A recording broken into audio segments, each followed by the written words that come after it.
Well, as promised, this is a review of Beast Hunter. The first episode, I have not watched the second episode. I just got through watching the first episode. When I say got through, that's what I mean. It was tedious. It was very boring and very tedious. Oh my lord! It's trying to be. It's trying. I think it's trying to be national. It's trying to be the National Geographic version of Destination Truth, and it really comes up short. It fails. Being the National Geographic's version of Destination Truth, it really fails. It's just very boring, very tedious. The host is just he doesn't have much charisma. Pat Spain, I know he's trying, but he doesn't have much charisma. Now, but then again, you're not really looking for charisma in a program about searching for an unknown animal, I suppose. But I think Josh Gates does it a lot better. I think Josh Gates has more charisma and does it better than this Pat Spain guy. Um, the first episode was about the Orang Pendek, the ape man of Sumatra, and some great eyewitness accounts. There was a farmer who said that one broke into his hut and was taking some sugar out of a container he had in his hut.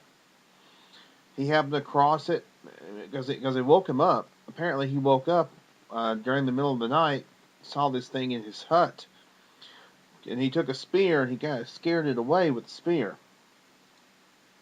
Plus, they spoke to Debbie Martyr. Debbie Martyr is a conservationist. She's interested in the tigers in the region, in that region. And they also talked to a fellow named Jeremy, who is a guide and a wildlife photographer in that area, who's gotten some amazing photographs of tigers and other kinds of animals and birds. Spotted leopard, or clouded leopard, not spotted leopard, but the clouded leopard. He got some very rare photographs of that. He also got rare photographs of what is known as a Sumatran rabbit, which had not been photographed or had been thought to be extinct until 1998 when he got these photographs of this Sumatran rabbit. So that was a fascinating part of the show.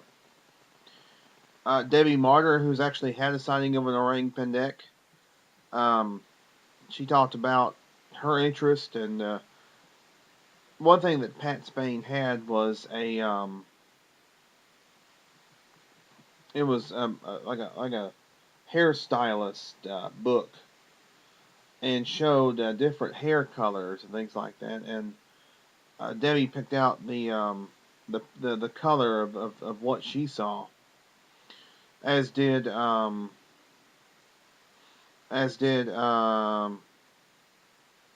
the other witnesses, the other witness,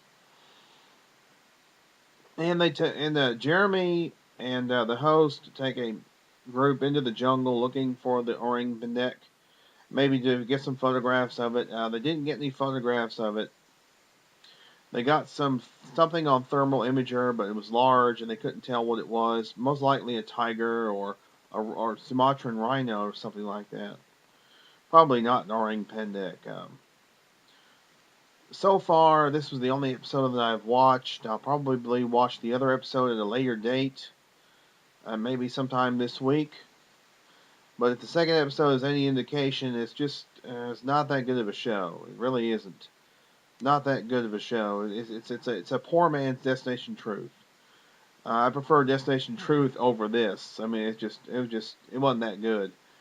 I'll give it about a 2 out of 5 stars. I'll give it about a 2 out of 5 stars just for the eyewitness accounts, which I thought were interesting. But as far as any good content, and the host gets minus points. Host wasn't all that good. I didn't like the host all that much. But like I said, 2 out of 5 stars, and I think this show can only go downhill from here. But I'm sure there are those who are going to like it, and that's fine. They can like it if they want to. I just didn't like it that much. Like I said, 2 out of 5 stars just for the eyewitness accounts. Other than that, this is a review of last night's Night Callers program, which was great, by the way. It was the second meeting of the minds.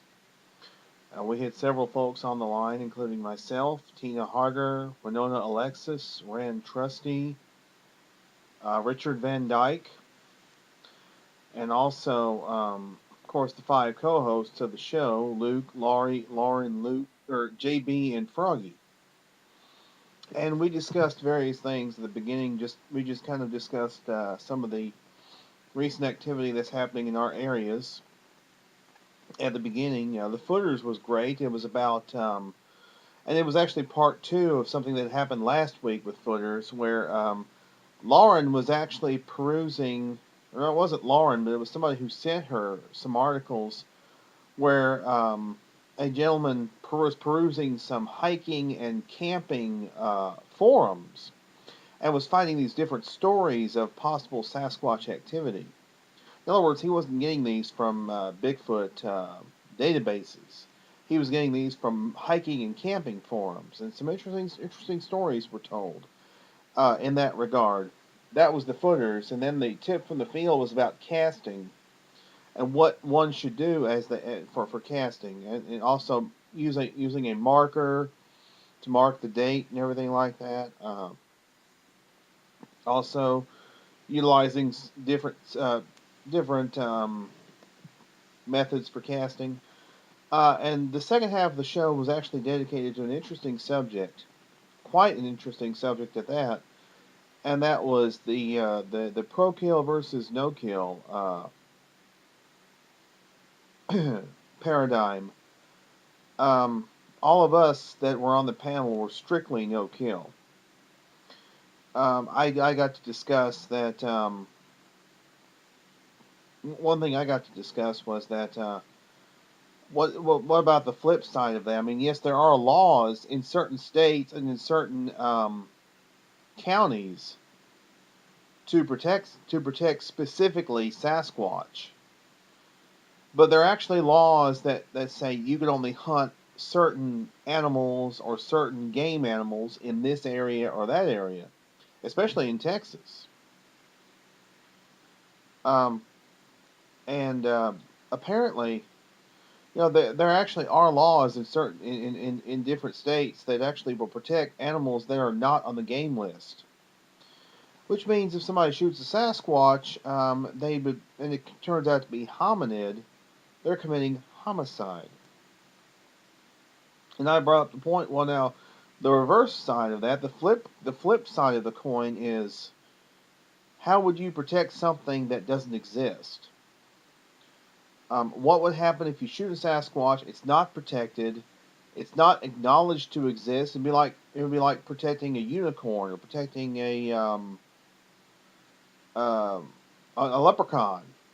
And they said, well, that's true, but there are laws in certain states that protect game that is not supposed to be hunted in certain times of the year. You get your deer season, your dove season, your squirrel season, things of that nature. In other words, those are things you wouldn't hunt out of season, which I found interesting, that there are actually states that have those laws, and I find that very interesting.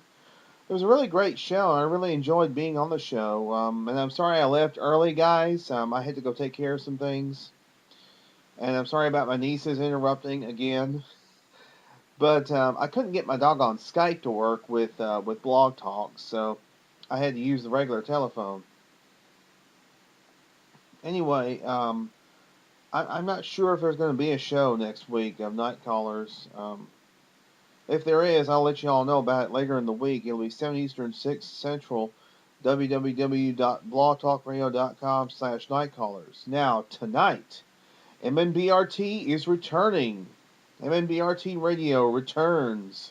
Triumphant return. Our good friend Abe and Evie and their bouncer Bob Coyne. They'll be back tonight. And Abe is starting a special Authors Month tonight. And what a way to kick it off. What a way to kick it off.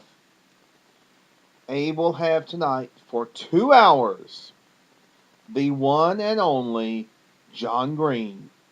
It has been confirmed it will be John Green tonight on MNBRT Radio, 9 Eastern, 8 Central, www.blogtalkradio.com/MNBRT. Now, of course, we all know that their upcoming is the Sasquatch Summit, which is coming